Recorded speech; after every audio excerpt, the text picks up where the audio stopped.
Bakit importanteng tumatawa? Number one, scientific muna tayo. Pag tumatawa o nagiging masaya tayo, our own body, sarili nating katawan, produces happy hormones which is called endorphins. And endorphins, for your information, is a natural pain reliever. So pag masaya ang katawan mo, masaya ka, masaya utak mo, masaya ka, naggagawa ang katawan mo ng endorphins. Unti-unti nawawala yung pain. Kaya pag may masakit sa inyo, huwag kayong manonood ng drama. Naapektuhan kayo mentally and emotionally.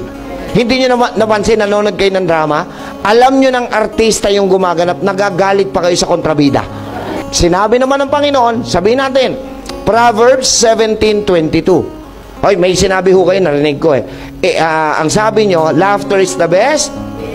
Sabi ng tao yon.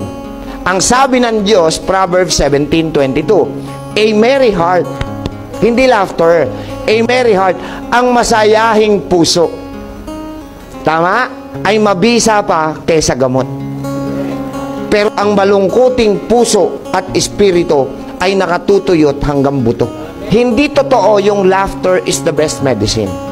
A merry heart, masayahing puso. Alam nyo kung bakit pinabubulaanan ko yung laughter is the best medicine? Sa mental hospital, araw-araw tumatawa. Wala namang gumali.